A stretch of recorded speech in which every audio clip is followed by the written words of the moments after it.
Wins and losses don't mean anything in this company. Within the WWE bubble, wins and losses don't mean anything. Whenever I hear "don't worry, BC," sit back, relax, watch it all play out, it's gonna be great in the end. Whenever I hear that, that is the time to raise concern. That is the time to be worried, alright. Because I heard that when Becky Lynch got injured. And they said, oh, Becky versus Ronda at WrestleMania is going to be more epic than Becky and Ronda at Survivor Series ever would have been. Now, we're not even getting them one-on-one. Forget the lackluster, stupid build, or lack thereof, to Becky and Ronda at WrestleMania. The story's horrible, the character development is horrible, but on top of that, you're not even getting a one-on-one WrestleMania match between Becky and Ronda.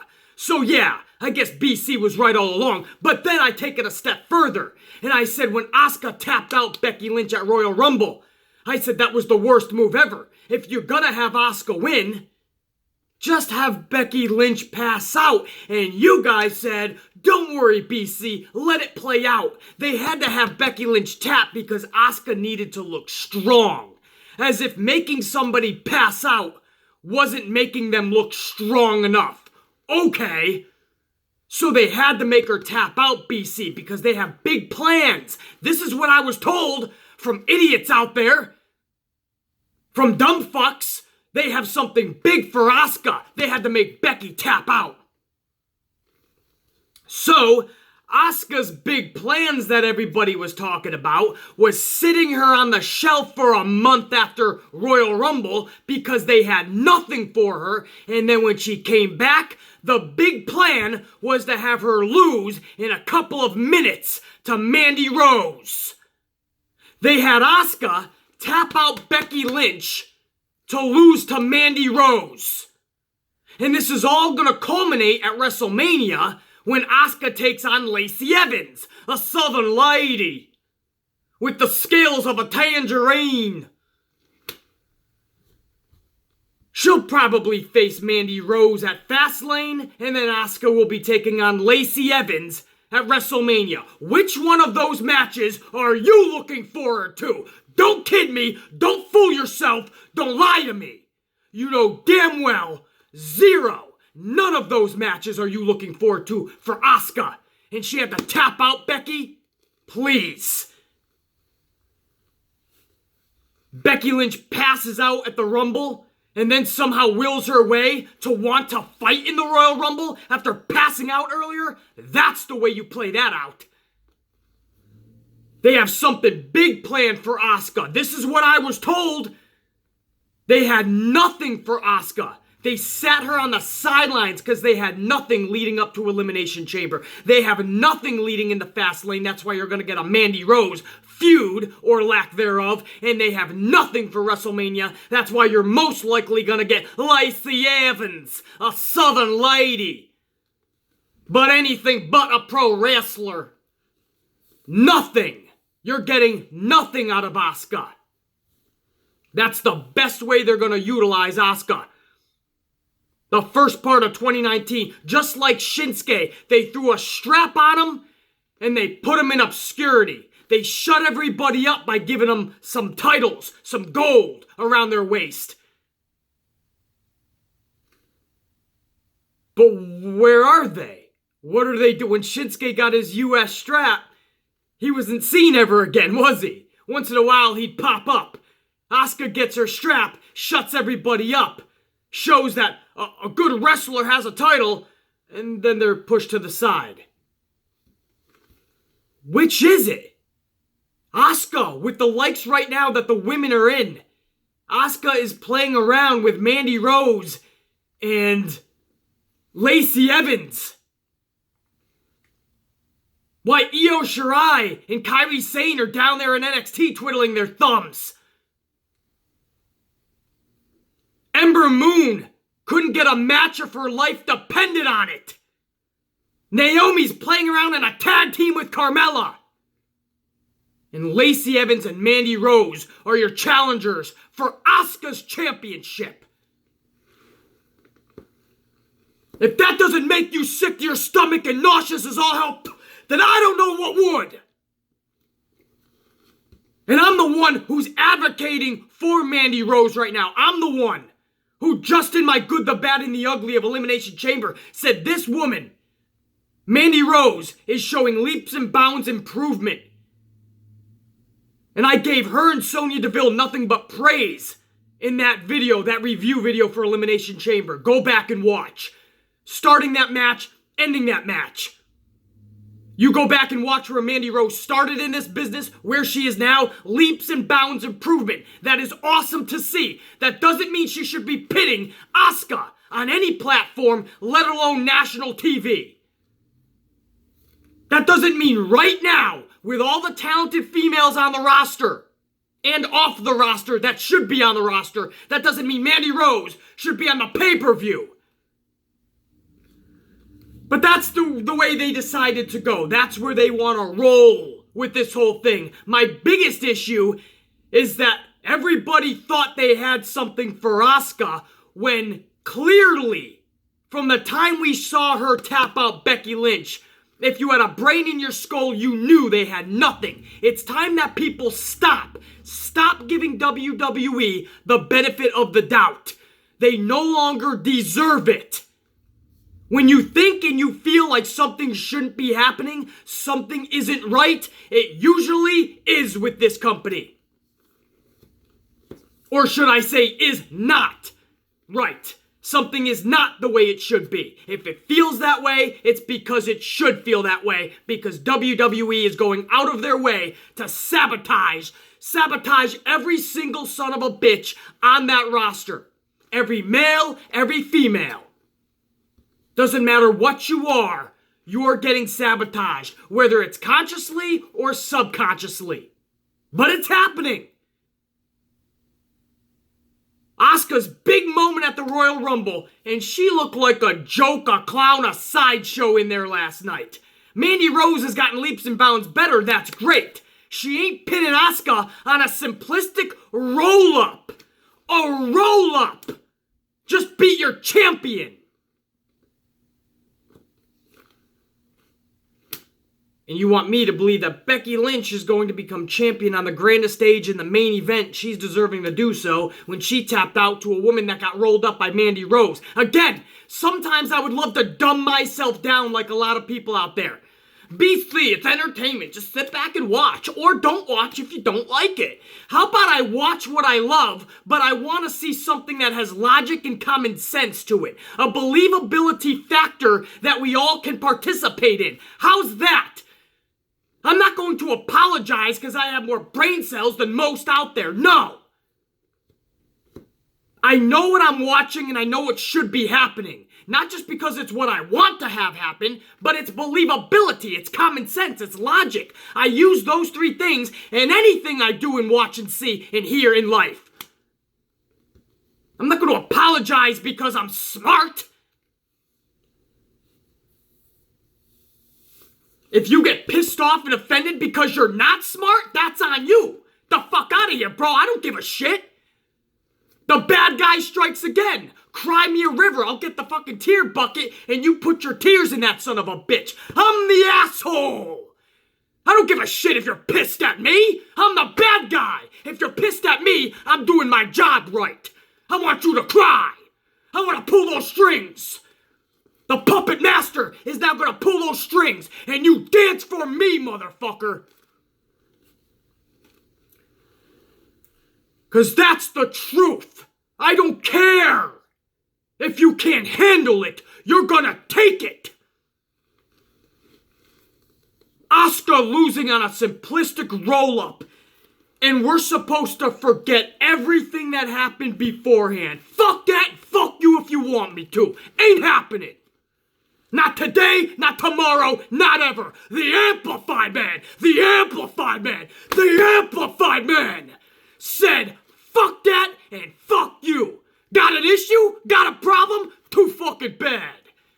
The Amplified Man has spoken. The deed has been done.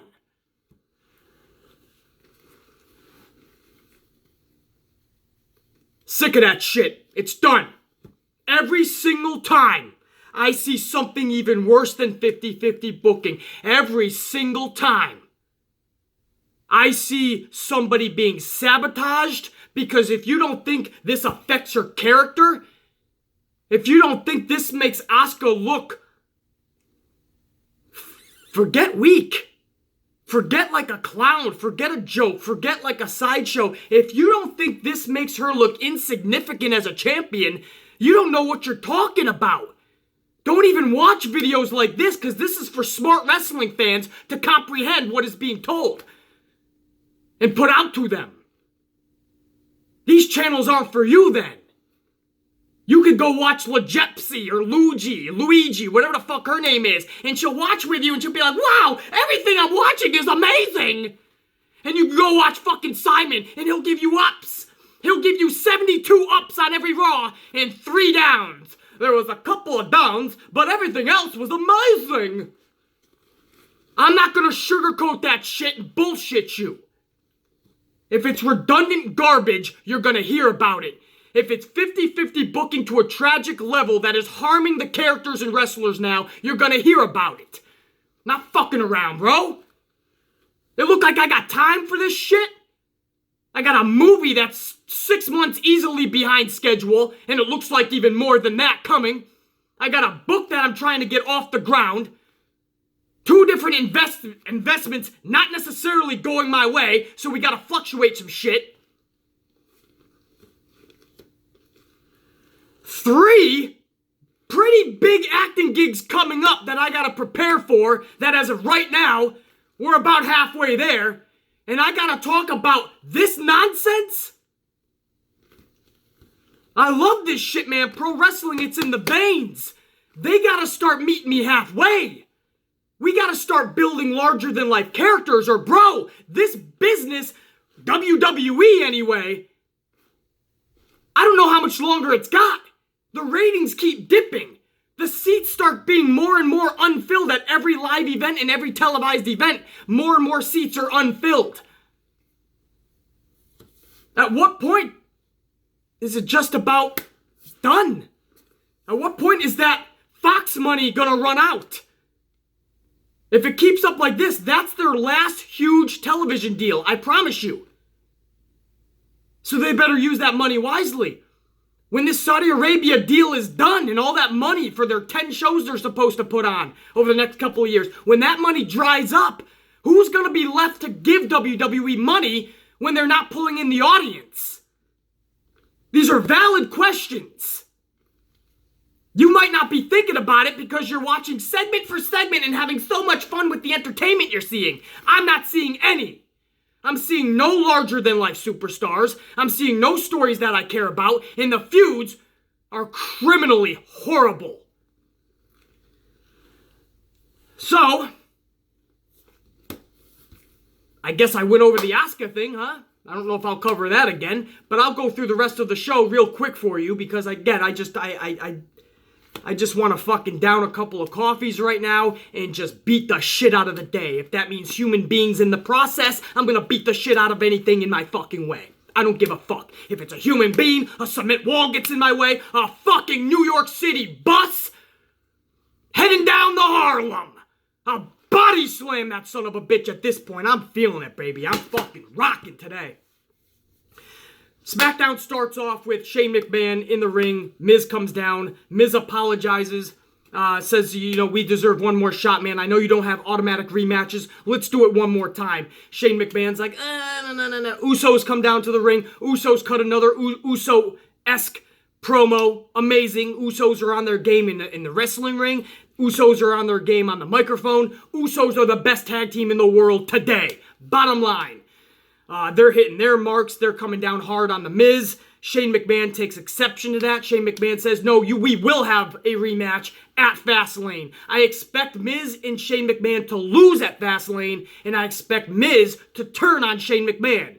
Could be vice versa, but I think that's going to set up Shane versus Miz at WrestleMania. That's just what I believe. But we're going to get Usos versus Miz and Shane again. I love all 4 of these participants, so I'm going to like to see this match at Fastlane. I will watch the rematch. I might be in the minority, but I'm down for it. Pretty decent way to kick off SmackDown, I guess. Nothing over the top, brilliant, or entertainingly exciting, but pretty decent. Then we go into a string of matches with the same NXT stars we saw on Monday. Some of their top stars. You guys know I praise them all the time. Johnny Gargano, Tommaso Ciampa, Aleister Black, Ricochet. Same group, same individuals having matches on SmackDown. That was the bulk of the show. My issue here is, why are you having them beat some prominent names? In the last 2 nights, 4 individuals have beaten Elias, Bobby Lashley, Eric Young, The Revival, Sheamus and Cesaro, Andrade Cien Almas. All of these names.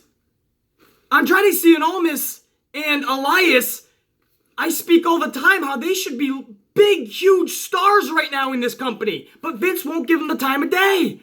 Lashley, if you package this guy correctly, could be something big. Revival are your champions right now. Sheamus and Cesaro were multiple-time champions. Cesaro's still one of the best in the world.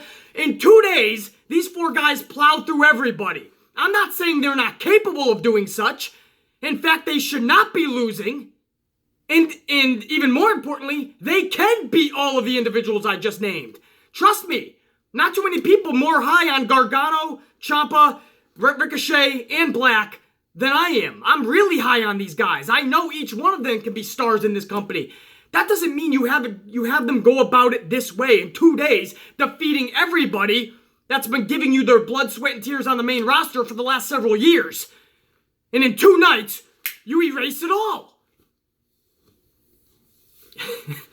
You're telling me Aleister Black couldn't have defeated Titus O'Neil Monday night? It had to be Elias? Aleister Black was out there to showcase his skills for 5 to 10 minutes. You had to make Elias look like a jobber. A guy like Eric Young, who could use a victory so badly right now. You had to have Ricochet out there in a 5-minute match with Eric Young. He had to beat Eric Young. It couldn't be Danny Dipshit Dugenheimer from down the block at the local bingo hall. Or Billy Buttfuck McGee. You couldn't have one of those jobbers just do the D. You're just trying to showcase Ricochet's skills. It's his first time in front of the mainstream media casual fan limelight. That's all you're doing. You don't take some of your prominent stars and just have them fold out, or stars that should be getting some wins at least, like Eric Young, and have them just fold up. That's my problem. This is why I didn't like the concept of a bunch of NXT people coming up at once, no real build to it, and just beating everybody. At this rate, if you go 1 to 2 more weeks with these 4 individuals, they will have ran through the entire roster. And why on one hand, that's pretty badass because, again, somebody like me really likes Gargano, Ciampa, and such, and is captivated by Ricochet. And Aleister Black is damn good as well.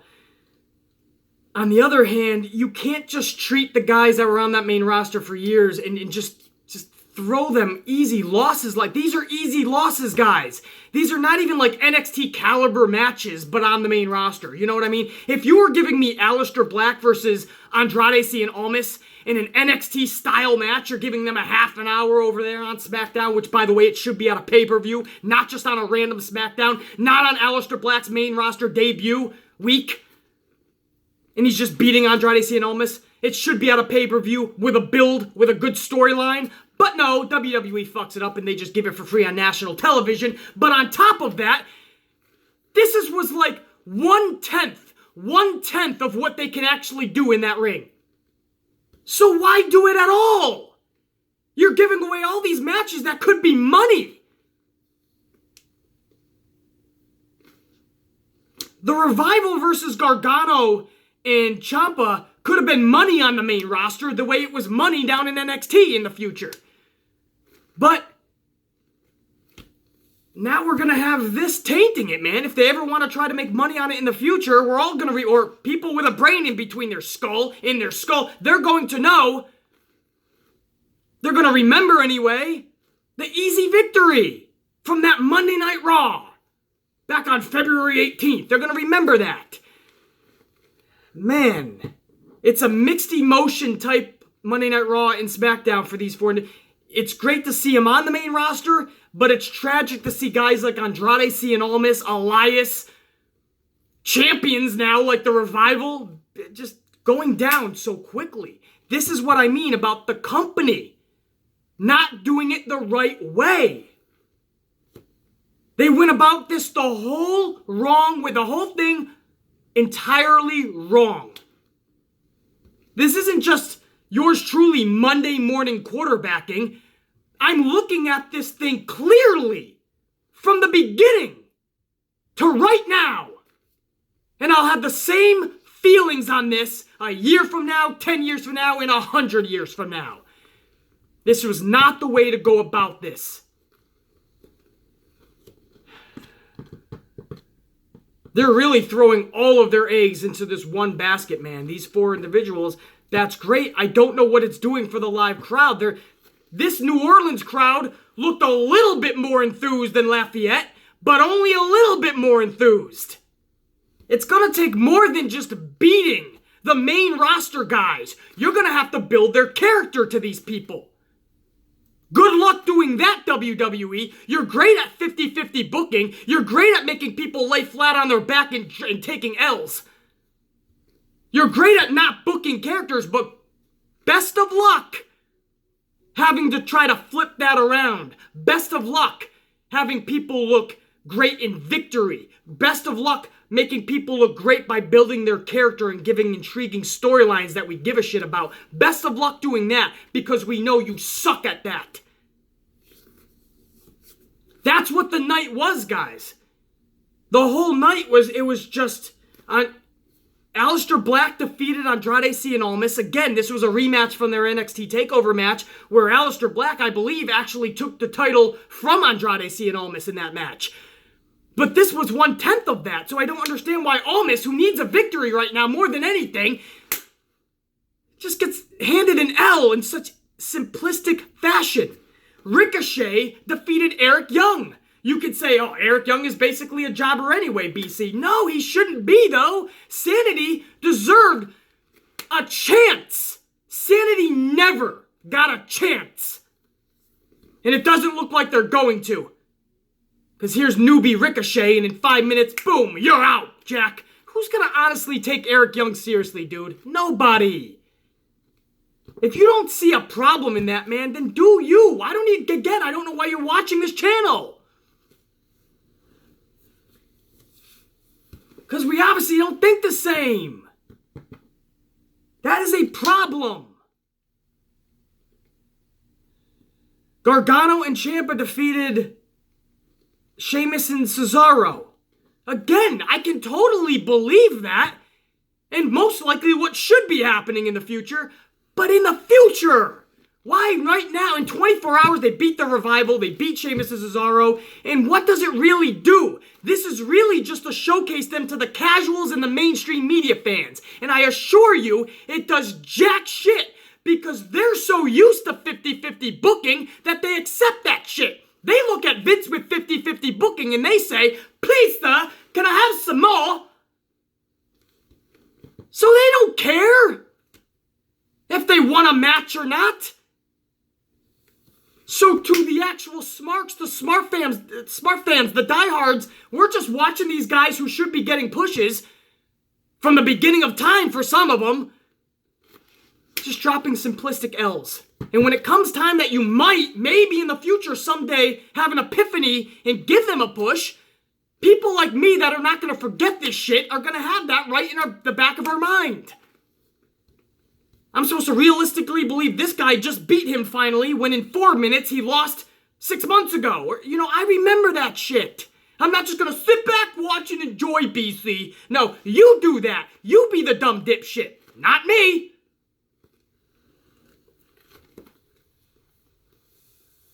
Did I get all of them? Aleister Black defeated Almas. Eric Young was defeated by Ricochet, and Johnny Gargano and Ciampa over Sheamus and Cesaro. Ciampa looked like he injured his leg when he did that, what was it, like a sunset flip from the top rope. Sheamus kind of landed awkwardly on him. However, after the match, Tommaso Ciampa looked fine. Sheamus, after the match, looked like he was grimacing hardcore. We gotta find out if Sheamus is okay. So that was interesting to see. Yes, the Amplified Man notices everything.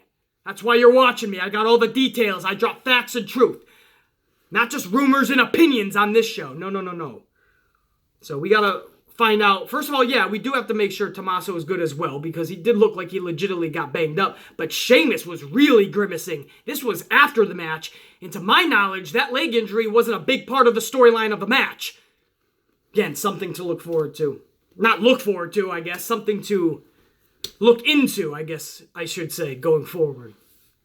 I don't even know what was left in the show, guys. I mean, that was really it. It's cool to see the NXT guys. Man, I just had so much higher hopes for these guys. Like, when they came, it was going to be something more epic. And the stories that they were going to be involved in were going to be massive. And it's just like, they were brought up just to showcase what they can do for the casuals and mainstream media fans. Let's be honest, whether you're a casual or a smark, a regular mark or a smark, a casual or a smart fan, or anywhere in between, all of us can admittedly say this did nothing for anybody. It just didn't. I honestly feel if that's the way they're going to be utilized, then maybe they are better suited for NXT. Right? Save yourself is what I would tell Johnny Wrestling. Save yourself, Tommaso Ciampa. Save yourself, Ricochet, and save yourself, Aleister Black. Because I know there's so many superstars on the main roster that want to go back to NXT. Because the grass wasn't greener on the other side. The main roster was a joke. I always say, man, a lot of that NXT talent is wasting away because they should be having these moments in their prime. WrestleMania moments, SummerSlam, Royal Rumble moments. But I mean, if it really is what it looks like and WWE has lost all sense of how to build and create a superstar, or they just don't want to create a superstar anymore, they don't want to give intriguing storylines, if that truly is the case, then stay down in NXT as long as you can. Again, save yourself. That was the entire Smackdown show, guys. The main event was a 6-man tag. Just all the participants in the Elimination Chamber. You had the evil villain team, Randy Orton, Samoa Joe, and give me the 6th guy, guys. Who was it? Samoa Joe, Randy Orton, and who's on the other team? AJ Styles, Kofi Kingston. Oh, Daniel Bryan. How the fuck am I forgetting the heavyweight champion? I'm like, Samoa Joe, Randy Orton, there's another one, right? Yeah, how about the heavyweight champion? It's because I truly don't even look at Daniel Bryan as a villain, guys. I look at Daniel Bryan as just epic. Whether he's a face or a heel, the guy is just one of the brightest spots on any show he's on. But he was part of Team Bad. Not Tamina and Nia. No. Who was that? Tamina, Naomi, and Sasha back in the day. Team Villain, we'll call these guys. Randy Orton, Samoa Joe, Daniel Bryan taking on Kofi Kingston, AJ Styles, and Jeff Hardy. That was your main event. It was a good match. I mean, that was the match of the night, no doubt. Even with the NXT superstars. But it's not the NXT superstars' fault. They just weren't given the time that they're used to in NXT. They're not given... I mean, it's a different platform, guys. That's why I always tell everyone. Die-hard NXT fans, don't expect to see the same shit when they do go to the main roster. Expect to see a lot of what you're seeing with Andrade, Elias, and such. When it was all said and done, Kofi Kingston defeats Daniel Bryan, and I'm going to end this show the same way I started it. How wins and losses mean nothing in this company. Nothing at all. As much, I'm so high on Kofi Kingston, you guys know that. I'm so high on him that I would love to see Kofi versus Daniel Bryan at WrestleMania. We're going to get it at Fastlane. And who knows, maybe that leads into WrestleMania. But I'm high on Kofi Kingston. I just want believability. I want consistency in your storytelling. Is that so hard to ask? Consistency? That's all I ask for with this well, I ask for a lot of things, but that's one of the main things. Continuity and consistency. You just had Daniel Bryan beat Kofi Kingston after they went through war at Elimination Chamber. Trouble in Paradise couldn't even put Daniel Bryan out on Sunday night. But then 48 hours later, one Trouble in Paradise on a match that was not war, and Daniel Bryan is easily beat by Kofi Kingston. Which is it? He pulled out everything he had in his arsenal on Sunday night, but couldn't get the job done on that night. But 48 hours later, he pulls out half the arsenal in a non-war match, and he beats Daniel Bryan with a Trouble in Paradise. It's 50-50 booking, and it's bullshit. BC, what else do you expect them to do, man? How about get creative? Know what you're doing. Have logic and consistency. Continuity. When you're writing your show, think about the previous shows that had just gone on. The previous shows that have now been over with now for a day, 2 days, a week. Go back months. You should actually be able to go back years in your dome piece. For consistency. These idiots are just writing for the day. They don't care what just happened 24 hours ago, and that's a problem.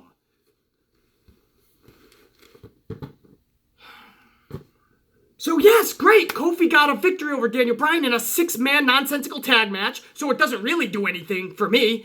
Doesn't even really do anything for Kofi. But Shane McMahon comes down and he says, hey, that was impressive.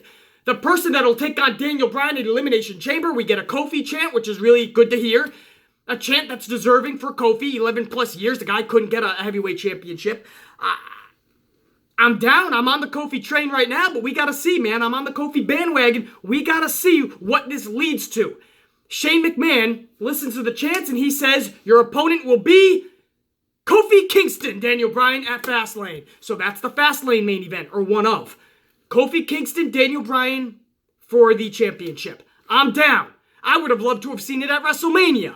Maybe this ends in a faulty finish and we get another rematch at WrestleMania. Maybe. I don't know. Maybe they have Kevin Owens come in as a face to take out Daniel Bryan. I have no idea. Or do they give Kofi the championship at Fastlane? Would they really do that a month before WrestleMania? All of this Daniel Bryan story, I guess you could say, defeating AJ Styles at the end of 2018, holding it through Royal Rumble, through Elimination Chamber, just to drop it a month before WrestleMania? And then who's Kofi taking on? I don't see Kofi Kingston taking that strap at Fastlane. I don't. But who then takes on Daniel Bryan? Owens coming as a face. Does that make sense? Kevin Owens is doing all this weird promos, like from a bowling alley with his son. He's in the car eating pizza with pineapples on it. He's being booked as a fucking, like, a sideshow right now.